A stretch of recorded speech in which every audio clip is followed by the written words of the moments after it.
everybody, All Pro Exterior Services here again. We've been back. I know I haven't posted no videos here recently, just we've been busy. We actually shut down a little bit, just take some break.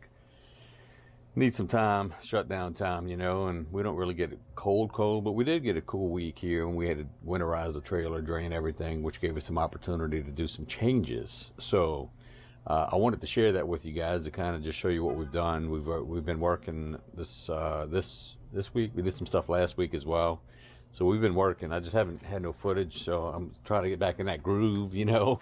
So anyway, one of the first things that we've done, besides get everything back to normal, we added this banjo, 1-inch banjo, with this 1-inch ball valve with a hose that we cut in the deck of the trailer. It just goes right past the board. So the purpose of this is when we're at a job and we got you know, a good flow from the customers or commercial property, and we're done a job, we got a full tank. Normally what we would do, we would come to the dump valve over here, you know, after we take off from the customer's property, open the dump valve, dump a bunch of water till we get it where we want it, get out the truck, come back and do it. This way we leave the job, we turn that on, we come all the way home, and we make it a habit once we get home before we cover our trailer to close that valve. So that, and it's always going to stay at this level. I mean, it's never going to go down. So you could put it at whatever level you want. We decided to put it here because that's really the only spot we had. And that's right at, I don't know, 100, 110, 115 gallons. Anyway, so that's really cool. I really like that. I've been wanting to do that for a minute. Really like that. The other thing we did, we took off the proportioner here and a pump, which was all situated here. And I recommend anybody, if they put in the soft wash pump and proportioner on, do not put it anywhere where the corrosives can eat the trailer and it become a problem. Example given, we had bleach. You can see all the bleach ate all the trailer. Look at that leaf spring here. I don't know if you got a good see. I'm gonna change all this out. So I'm gonna go ahead and weld it and get another year out the trailer. But I gotta get a leaf spring bracket, and of course new screws and bolts, and do a little bit of welding here, and just a little bit of that, maybe try to straighten that out a little bit. So we moved that. So we moved the proportioner here. I don't like this, you know, cosmetically. It's not the greatest look. We just kind of strapped it up, but it works. You know, we just use some of the existing hoses there for my bleach water and et cetera, et cetera. And then we moved the pump. Let me show you. I moved the pump here. So the pump is closer to the battery. I also found out, I think is what was happening is, even though we run a marine wire, I think it's a 10 gauge, pretty thick stuff. I think we was getting issues with wiring, with amp draw and all that good stuff. Anyway, so we wanted to make this run with the wire as short as possible for the 12 volt. And we got a switch here for the 12 volt, which we've always had. So we've got this here, runs right to the proportioner. Other side runs to the reel. It just loops around. And it's been working great. I mean, we've been, you know, we've used it on some post treat. We actually did a little partial roof. And I started having challenges with the last setup that, you know, I would have, you know, 6%, and it would take a long time to get bleach, and it would take a long time to clean a line for some strange reason. I don't know what it was. Anyway, this eliminated all that. I've been wanting to do this anyway. So, you know, if it corrodes back here, this is an easy fix. I could chop this off, weld a piece on, and be rolled, you know, without getting into the axle stuff.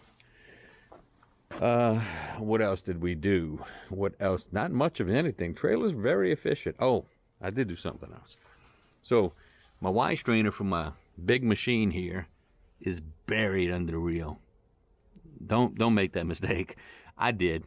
Hence is what I never did is I never cleaned that filter. We started having issues with this machine sucking water.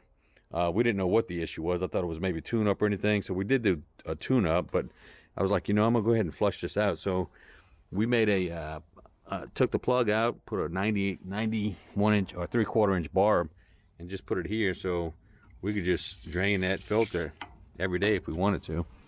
So that needed to happen from the get-go. It didn't. So just little knick-knack things, you know.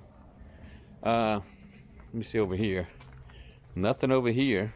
Oh, so AR, still a little warm from today, but I noticed when we first, you know, took it out of winterization, when we cranked it up and primed it up, there was leaks like right here. So, word of advice: it's a good practice to monthly with the vibration issue. All I did was come in here, tighten these things up, be very careful, don't crack it. Little tight, eighth of an inch maybe, and it eliminated those leaks. So that's going to be a maintenance thing.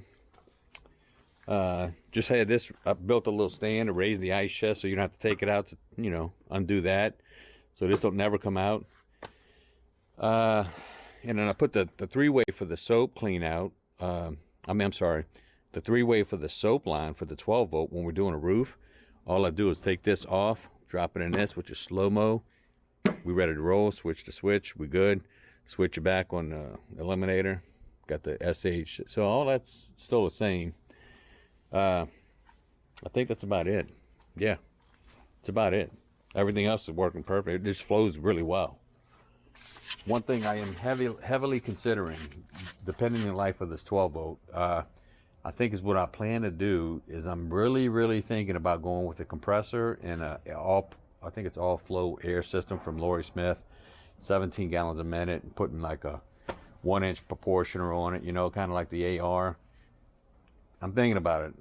I'm leaning heavily towards that decision. Let's just call it that. So if anybody's got any comments about that particular system, I would love to know.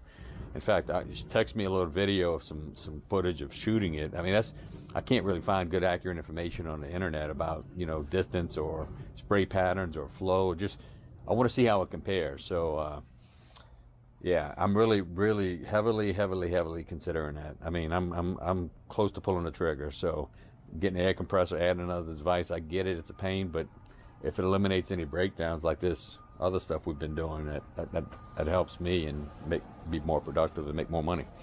But other than that, all good. I do want to clean this back area up. I haven't decided what I'm gonna do with it. Again, I don't want anything in the back of my truck. I don't want that. I want to be able to disconnect my truck and roll instead. You know, that's one of my goals. But so it's all good. Just want to give you guys an update. I haven't posted a vid in a while. Please like, sub, call, comment. I appreciate everybody. We're close to 5K. I'm gonna start popping off some more videos here soon. Keep them on a regular and try to help all you guys out. That's what I'm here for. Appreciate it. Peace.